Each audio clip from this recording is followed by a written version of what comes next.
Hello, everyone. Welcome in this new live feed.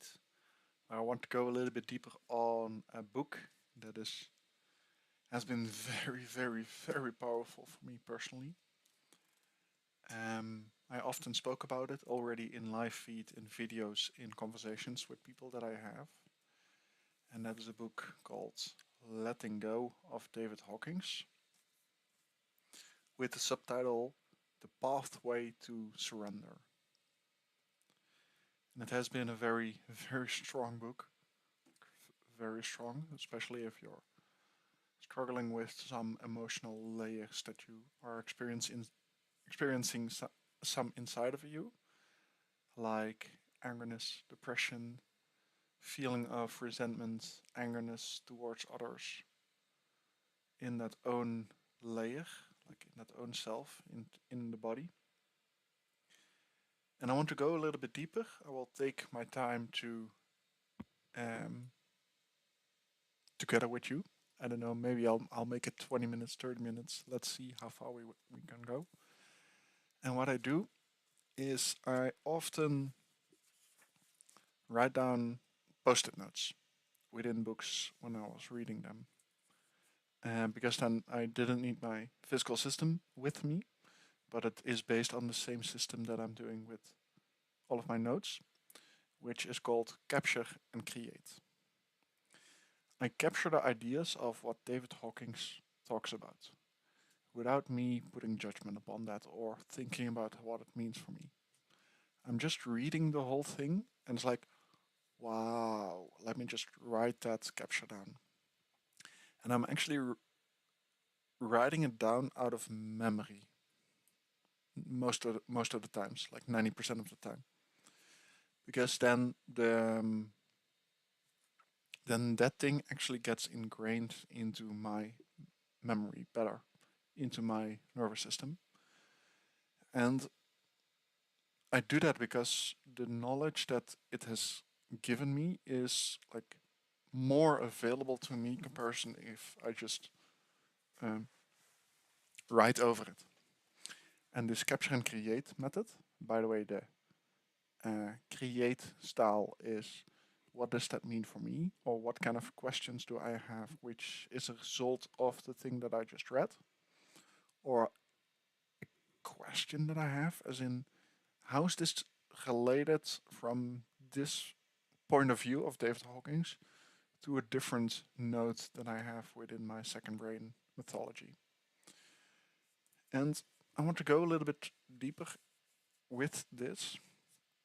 Um, and I'm having notes throughout the book. I have no idea how many, but let's see.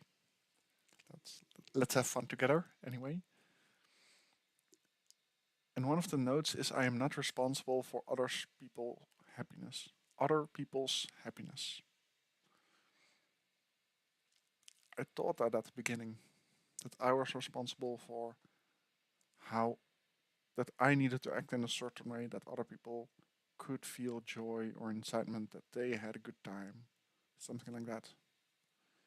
And it really resonated with me because it is a layer that I relatively only shortly experienced, that I'm not responsible for their happiness in a certain way. Um, it's totally outside of my boundaries, out of my capabilities. The best thing that I can do, that I believe currently, is me focusing on the best version that I can be as a human being, and with that showing the path for other people in how they could also like lean into that and grow into that being, because it's being an example based on, yeah, it's leading by example, not by judgment. And that's something that I've learned 2 years ago. That's such a powerful one for me internally. And here's a nice question that I also wrote down. So that's a create. How to release expectations on others. So, what I often notice, one of my Achilles heel is judging others for their behavior. for not being there just yet, or not being aware enough comparison to what they could be, or not educated enough, or not, could be anything. And my invitation is releasing the expectations that I have on how other people react. And I'm actively practicing that to make that happen step for step. I do notice sometimes I get a fallback on that one. Then I write it down, and then improve upon my character in a certain way. Which Lifebook is very, very powerful on that one as well. But that's a topic for another time.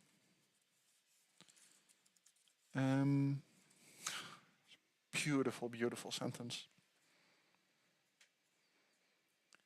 The kingdom of heaven is within you.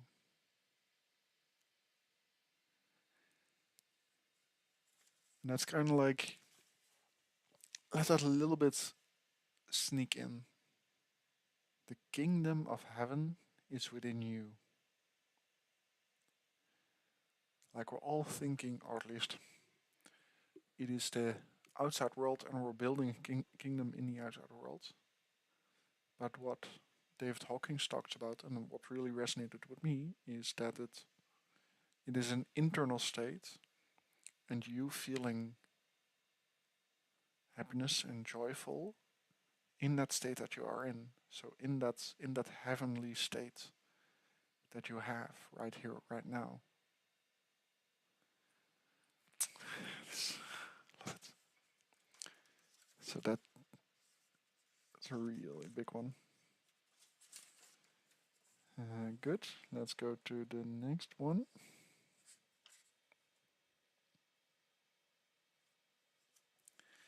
Yeah.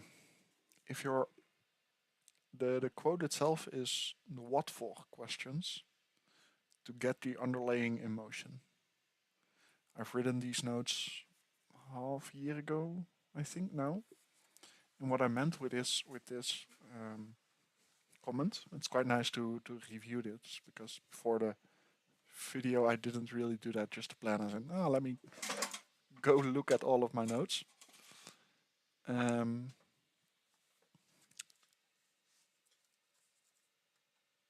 Yeah, so the what for questions, if you're searching for your own internal motivations and experiencing those motivations as in, I want a new car, or I want to have a house, or I want to have a girlfriend, or I want to have some other thing that you want to have in your life, like added value, quality in your life, then the invitation is to ask yourself, what for? Or someone else, by the way, but what for? I want a new house. What for? For the status? Could be, okay, I want to have it for a more spacious location. What for? To practice my hobby. What for? To feel better, or to feel more creation, for example, like creativity. What for? To feel better. Okay, what for? Yeah, like the new house is for you feeling better. And that's such a lovely state to be in, to really focus into like what for, and then being in that state of that emotional me feeling better. Okay, great. And then you can draw that emotion to you right now, as in, how can you feel better now, like what's going on there. And then what I see, what I experience for myself, is a level of like a release that we're already here. If you're struggling with that, let's call it a first world problem, and then you can tune into the what force, then you can draw that emotion to you. It's a real powerful one. So,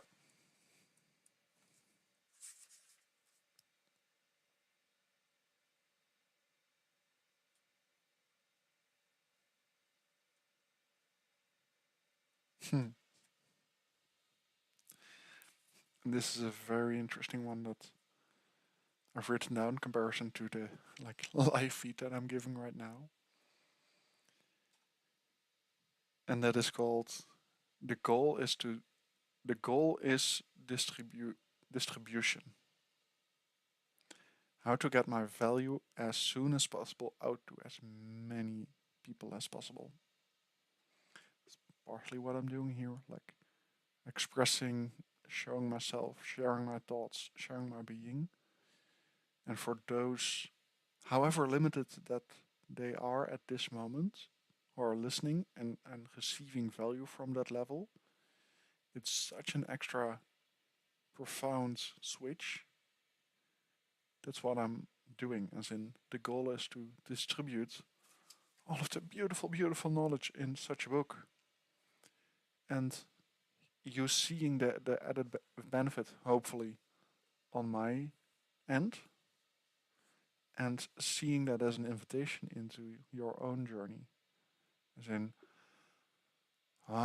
this is how Tim is experiencing it as a capture.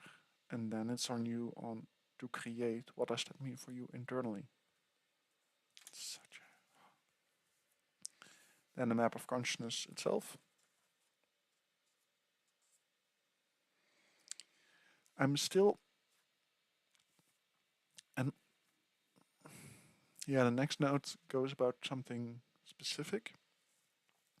And it talks about energy centers. The energy centers can be measured. I don't really understand the depth of this at this moment. But I think what... No, let me pause that thought, because that's something that I haven't really understood.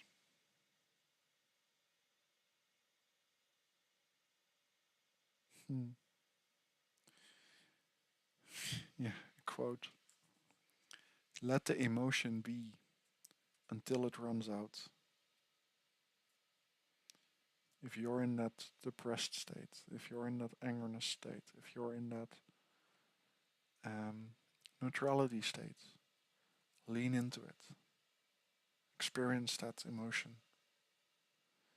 And the body will flush it out. Could be like tears, that's kind of like connected to that.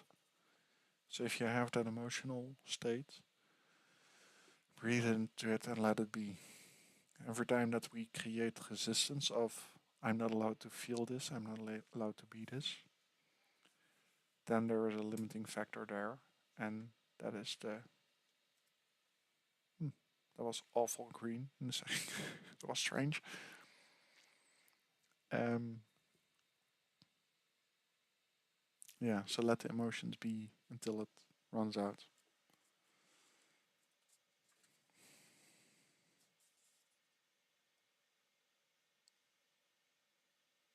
Yeah, I'm going to skip that one because that's complicated for now. I've written down, handle a crisis emotionally instead of intelligently. This will massively reduce its duration. No idea what's happening with my screen, why that's a real strange thing. No idea. Sorry. I need to check that somewhere. That is automatically focusing on the color scheme is connecting. I have no idea why that's doing that. So handling a crisis emotionally instead of intelligently, it will massively reduce its duration of the crisis. So the example that they mentioned here, as in you losing your job, is that will create a crisis for most people, and then it's leaning into, or it's not leaning into, okay, what do I do now? What's the next step? What's the logical things like in this physical world? But it's losing your job. How does that make you feel? It could make you angry, like you weren't appreciated for the job that you were in. That's why you got fired, for example. This could be like release for you not having the job and not having to deal with the bosses, colleagues, or customers anymore. This could be a feeling of unsafety for not having that financial gain. This could be a feeling of um, unrest, worthlessness. Um, could be many things. And the invitation is to separate those emotional states and then really leaning into it, as in dealing by them one by one. Because then you'll find process inside of them.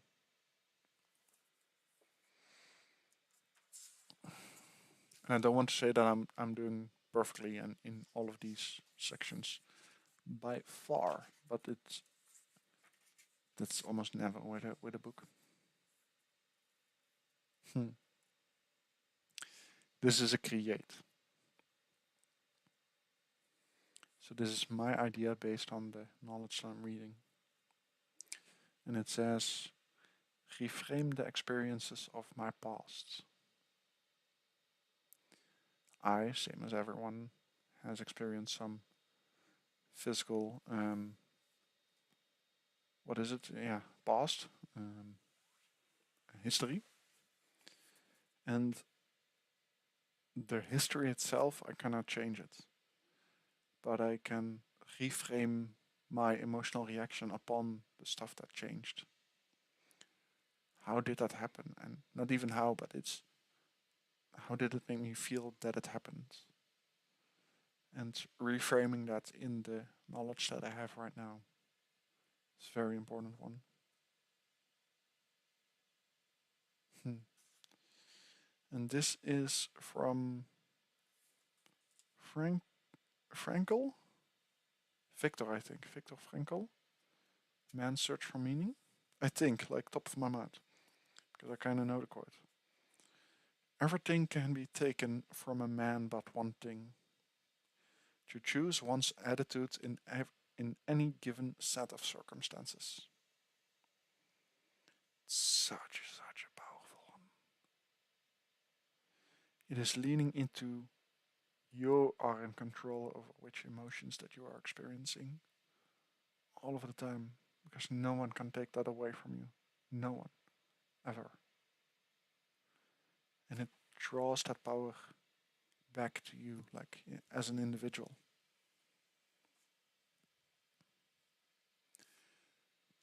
Quite often, I'm imagining if you're watching this and if you're still watching this at this moment, that you're probably in the level of self development, mindfulness, happiness, trauma processing, shadow work, um, dealing with your own struggles that you have internally. And quite often I noticed, I asked, what exactly is shadow work? What does it mean for me? What does it mean for someone else? And in this book, he mentions, David Hawkins mentions, the shadow is all that we don't want to face. I find that such a powerful one. So if you're doing that shadow work, then it's leaning into the things that you're not able to look at just yet. Like, and it kind of sounds painful. That's why it's shadow work. And it's quite often that we think about stuff too quickly, or that we mention something as shadow work a little bit too quickly. But really leaning into, so that the depth of layer of what my shadow work is compared to someone else's shadow work, or vice versa, by the way. I'm really annoyed why the light is constantly green, yellow, green, yellow. Sorry, guys. Um, so the depth of one's shadow work can be way different compared to the depth of someone else's shadow work. I noticed it as well this weekend with the sweat lodge that I was in. Sweat lodge. That the layers that I experienced were so, I don't want to call them deeper, but it's just different. Like my shadow works, my sides that I didn't want to look at were different comparison to what other people were experiencing, what they were feeling, what there were their own little demons. Like my demons, my shadow, my little corner of my consciousness is different comparison to what other people's corners of consciousness is. And it's the I want to emphasize it's not like a game or a competition, something like that. It's not like all the kudos to you if you're doing that stuff. Like no matter where you are in which corner of your own subconscious you're flashing a light on. But it's nice to be aware of that, as in the shadow is the thing that we don't want to face.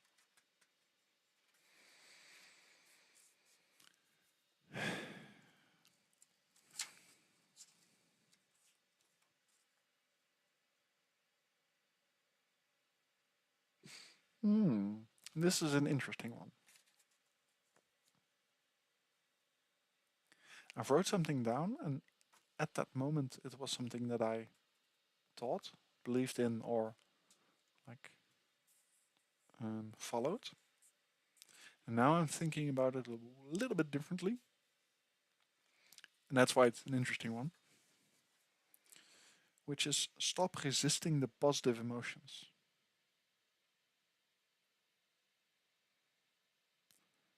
To be honest, I thought that I was resisting my own positive emotions.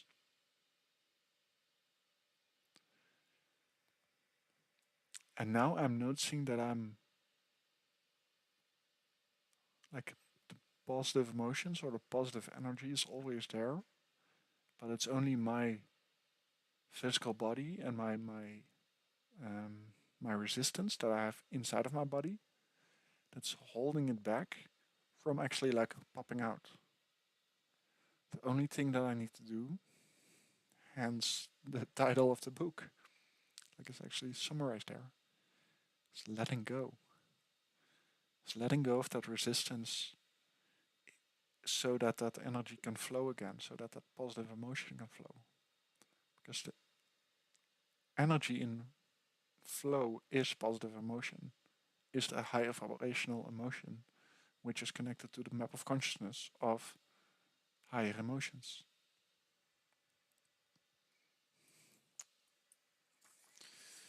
Such a powerful one.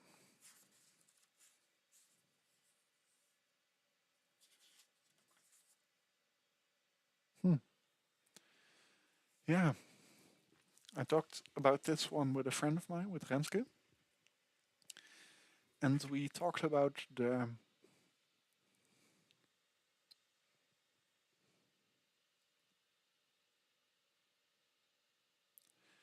like the how to say this properly. Certain words have layers, like weight on them, and the more negatively charged certain words are, the more heavy that they become. So, for example, like curse words, like curse words. Is that the correct one? Like negative words have a negative charge within them. People are feeling worse because of it.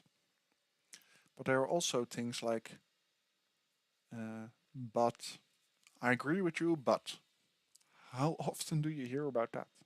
It's quite often. Like I agree with you, but up to this point. And that but is a limitation in that case, comparison to like it's stopping the emotion. It's stopping the emotional flow in a certain way. And that is but is there a version of, but here a different one, and it's kind of connected, but not really. It says change your icons to I won'ts. Every time that you're saying something as in, oh, I can't run 5 miles. No, you won't run 5 miles. And the painful thing there is you're stepping out of a victim perspective into someone who's in power and chooses not to do that. Because you're choosing to not do that at that moment. If you're repeating that storyline to yourself, then you're reaffirming your victim state. And changing that from I can't to I won't will massively help you already with that growth. And they mentioned that as from level 50 to level 100. So to like being empathy? No, it's not empathy. Empath. Empathy. Yeah, it's kind of right. Empathy.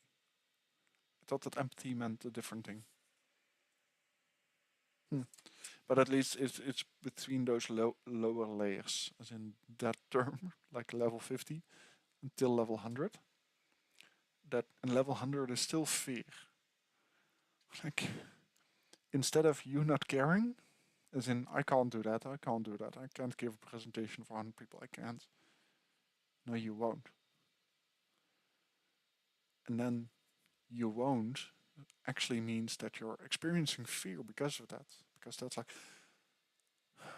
indeed, I won't. But then at least that power is inside of your hands again, inside of your capabilities. Such a powerful one. And what David Hawkins talks about, it's quite nice to go a little bit deeper upon that. He invites people to tune into their own emotional layers, and he mapped out like certain emotional states. And if you're in a certain state, then he has some exercises and things and tricks to get you from one state to the next one, and from one state to the next one state to the next one. Even though also that next layer could be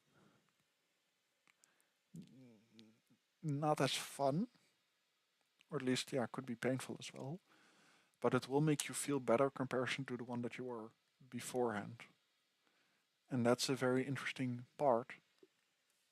So the invitation as well is to let everyone experience their emotional state in their own speed. It is just us to give that room, to hold that space for the other person so he can thrive upwards and just live.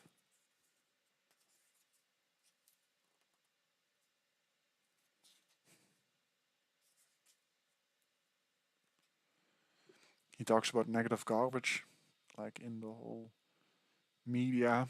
I mentioned it as well. Like, fear is media's biggest. Um, how did John mention this?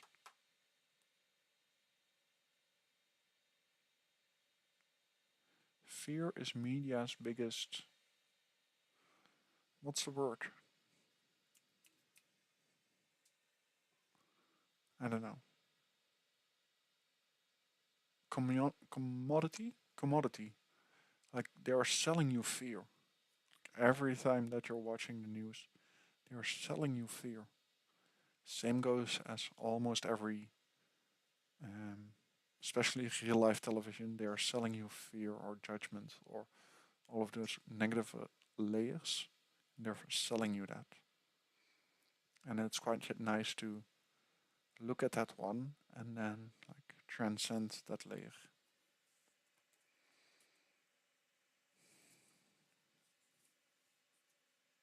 And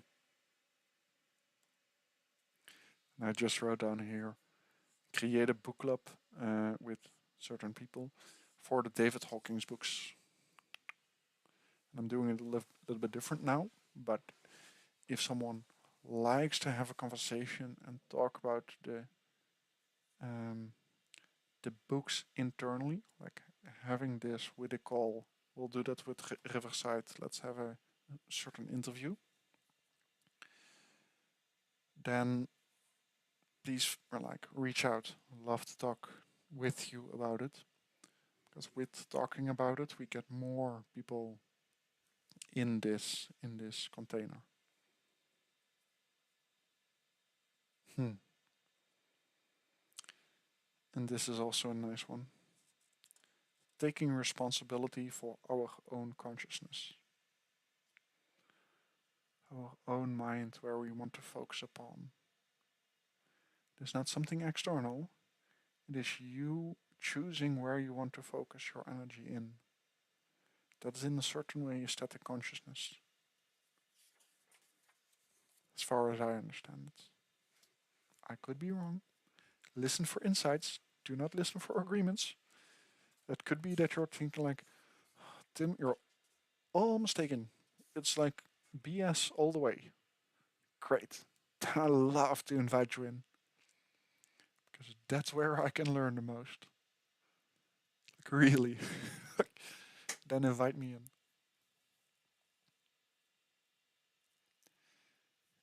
And like a bridge from the previous one, like consciousness is you choosing your focus and then choosing on that one, like acting upon that one. The other statement that they said is we are free to choose our own emotions. So that's kind of, you can choose to experience those negative ones, and you can choose to experience those positive ones. It is just an invitation of yourself of where do you want to put your energy in or on.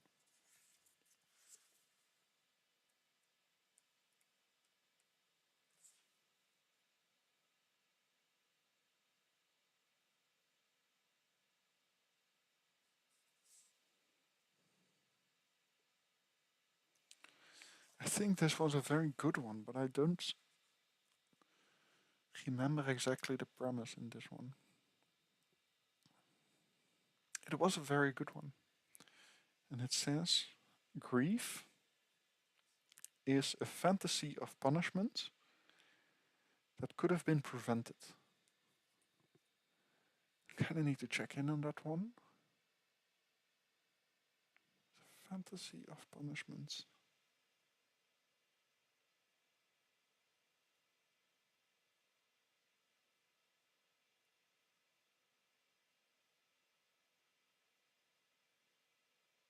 I don't know. That's something that I'm not fully clear on that one.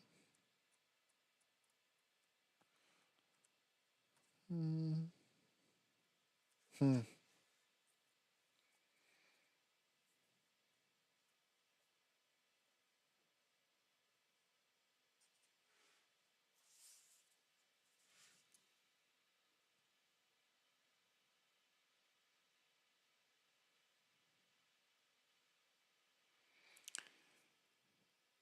It is something that we're experiencing here in the West quite often.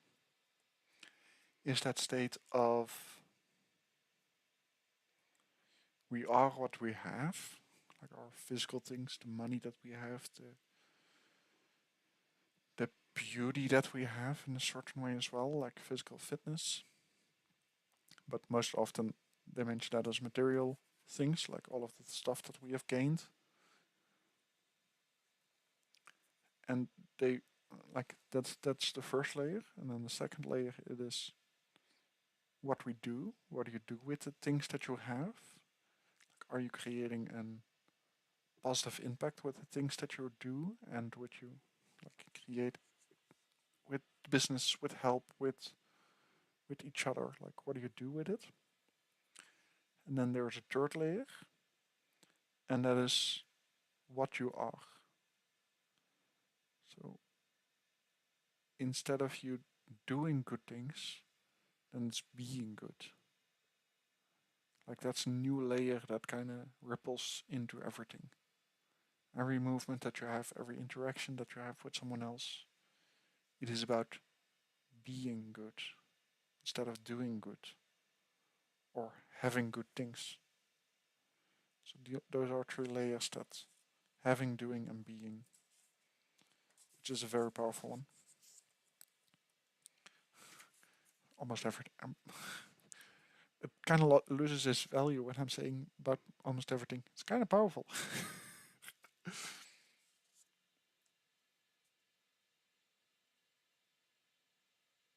Oh, this is a practical one.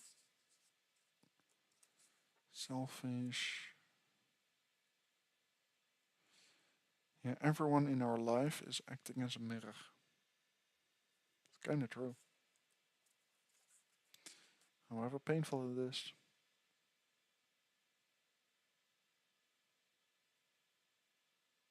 Hmm. Anger kills the angry person, not the enemy. So if you're experiencing someone who is angry all of the time, the one that it is killing is the person who is angry themselves.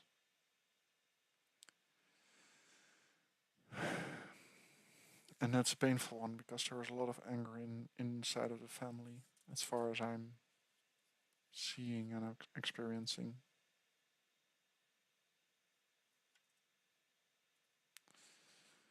But I'm grateful for the contrast.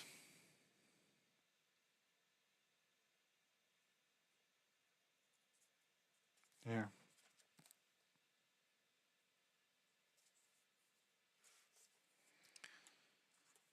Um,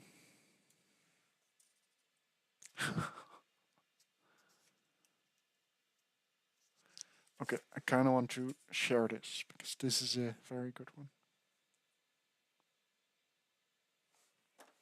I think this was the moment. I think that this was the moment that AIM actually appeared. Like AIIM. I actually wrote down beneath it action, information, and insight management with that arrow as in the goal of pointing up. It's kind of now the business that I'm running, if you want to call it a business, but the idea that's kind of like cultivating.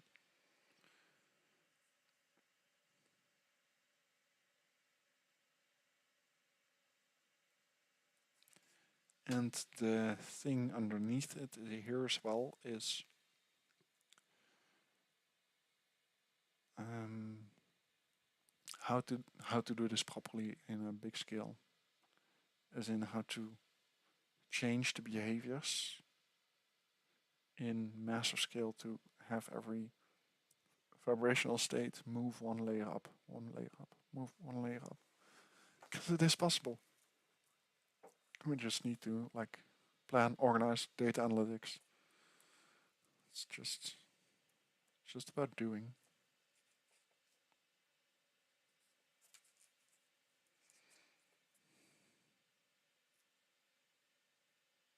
This is also a good one. Replace my with a. So not my opinion, but an opinion. So this kind of goes back to something that I know from Jordan Peterson. I think he was the first one that brought that to my attention. As in, people don't have ideas. Ideas have people.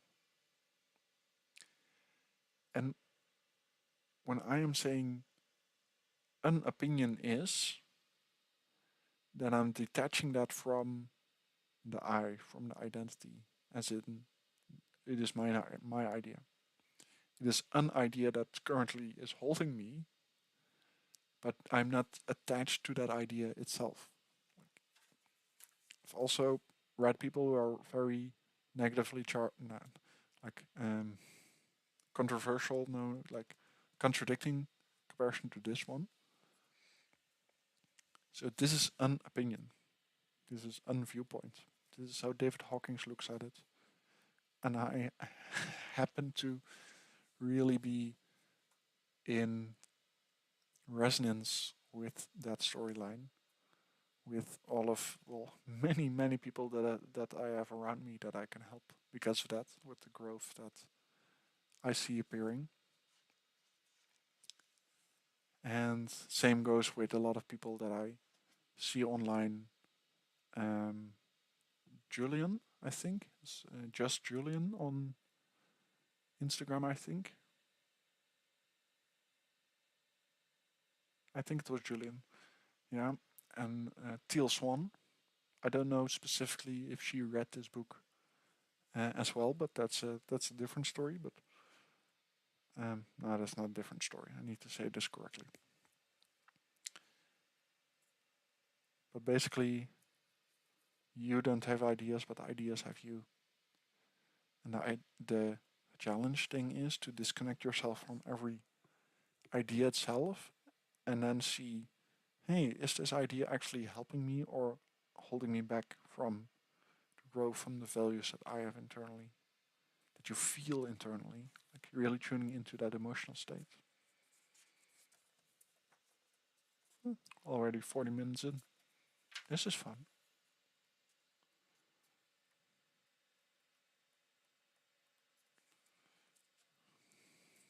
Oh, that was a practical note.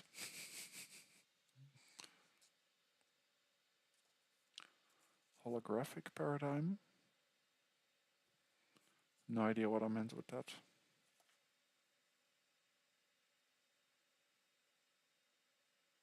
Hmm.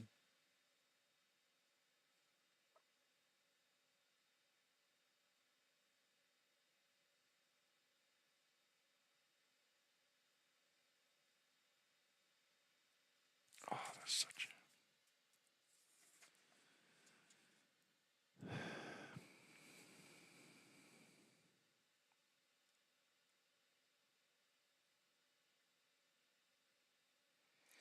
I want to go a little bit deeper on a specific page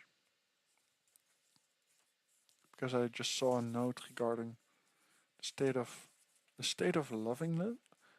The state of lovingness is the most powerful of all survival tools.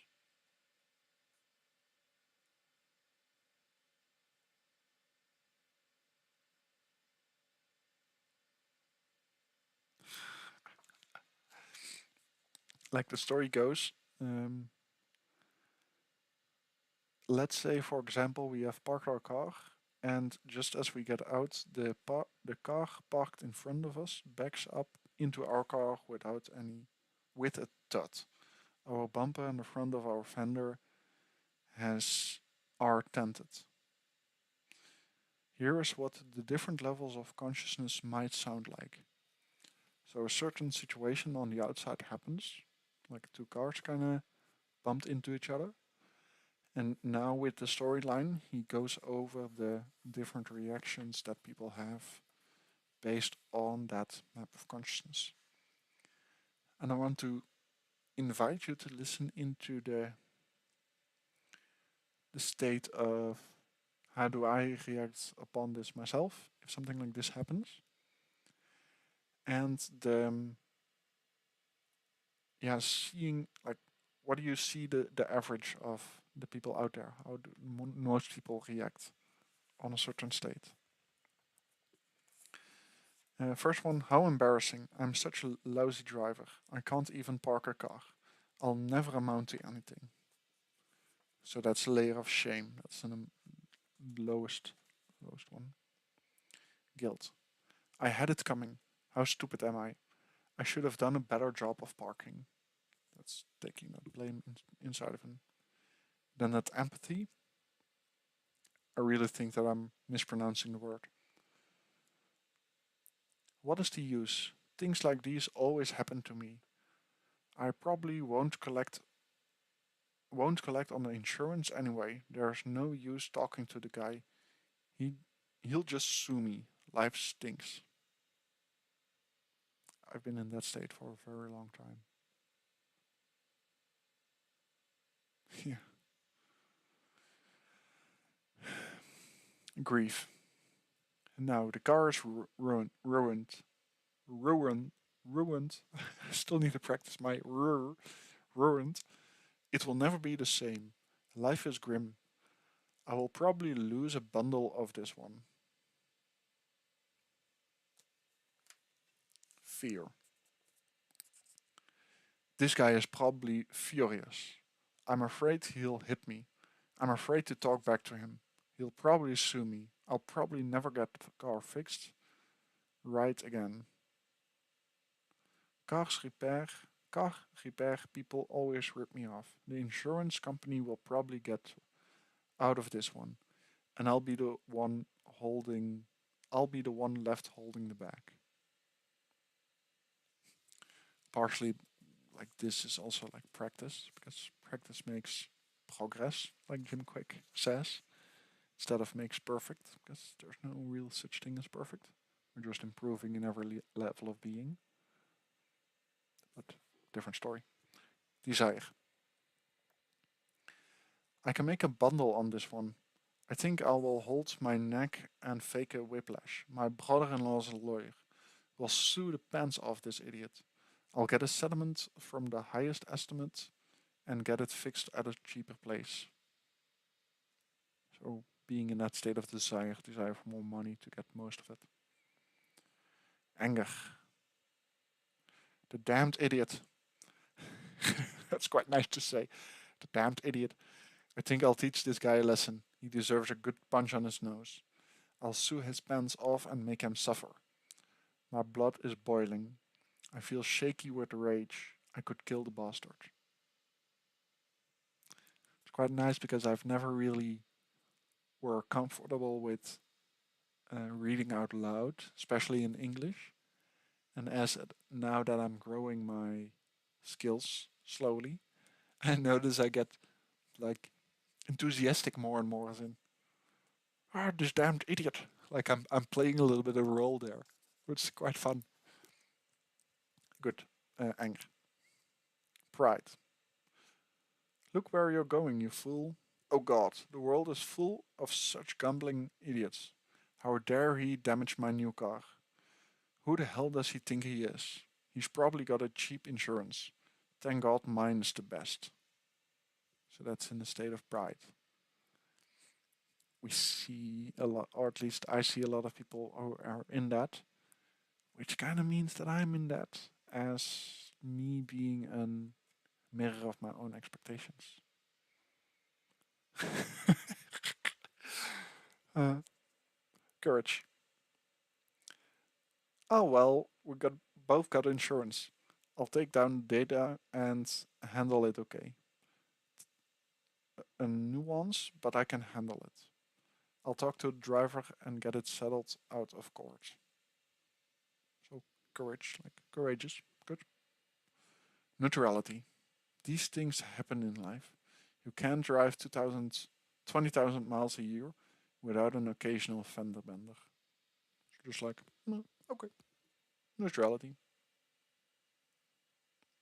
Willingness. And if you're not aware of the map of consciousness, neutrality is kind of that. Sorry, yeah, courage. Between courage and neutrality, that's kind of that break-even point towards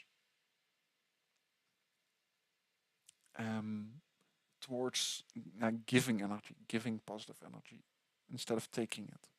He really explains it very properly in Power versus Force, but that's kind of like the break-even point in comparison to the angerness, negative feelings, and then giving love and giving energy. Good. Willingness. How can I help the guy calm down? He doesn't need to feel he doesn't need to feel upset about this. We'll just exchange the necessary insurance information and be okay with each other. So that's about just helping the other people out, other person out. Acceptance. It could have been worse. At least nobody's hurt. It's only money anyway. The insurance company will take care of it. I suppose the guy's upset. That's only natural. Such things just can't be helped. Thank God I'm not running this universe. It's only a minor nuance. Yeah, nuance. So it's only a minor nuance. Reason. Let's be practical here. I like to take care of it as quickly as possible so I can get on the way, so I can get on with the day's activities. What's the most efficient way to resolve our problem? So just like very reasonable, just take care of the practical things. Fine. Love. I hope this guy's I hope this guy isn't upset. I'll calm him down. Says to the other driver. Relax, it's all okay. Both got insurance. I know how it is. It happened to me just the same way. It is just a minor dent, and we got it fixed in a day. Don't worry. We won't report it if you don't want to. We can probably deduct it and avoid a raise in the insurance premium. There's nothing to be upset about. So it's being in that state of love, especially if the other person is upset or a little bit rattled up, then responding that with love. Um, Peace. Well, isn't this uh, futurous? Fortuous. I was going to have a rattle on the bumper fixed anyway, and the fender already had a little dent. So now I'll get it fixed for nothing. Say, aren't you George, brother-in-law? You're just the guy I wanted to see. I have great business that I think you can handle for me. We'll both benefit. You look like the right person to research for us. How about a cup of coffee? So that's it's finding the opportunities in a physical situation that happens beneath that. And what I noticed is I and other people around me talk a little bit more on intuition and manifestation. Like sometimes these little synchronicities happen with that underlying, more impactful thing that kind of needs to be resolved. Like, then we get into the whole quantum physics level, which is a very interesting and deep one. And then we get into like manifestation, like creating the world, creating the world around you. Very interesting power to experience. And then I think we're getting on the last. Oh, not even that. That was it. So this was a very, very good ending. Um, Thank you very much. If you listened to me to this book review of Letting Go, my version of it and my experience of it. I want to do the same thing with Power versus Force, and perhaps Ask and It Is Given, maybe as well. This is perhaps also a very powerful one to kind of lean into, to accept, to show that to others. Because I'm in a certain community that really suggests a lot of books to each other. As in, wow, this book really meant a lot to me. I personally don't or barely do that anymore. I just focus on like me rereading it and then creating a video out of that. So every time that I'm suggesting, if I'm suggesting it, then I would just send this video recording right now of Letting Go. And then, hey, like, I understand that you don't have 8 hours. To be honest, you need like 30 for this one. I understand that you don't have that, as you have a very busy life, and perhaps it's not the correct video for you right now or the correct book for you right now. But I would invite you to listen to this for an hour long in this conversation, um, as it really helped me, and like because I am referring that to that person already knows me, so they know from which position that I'm in, and then that power actually becomes better.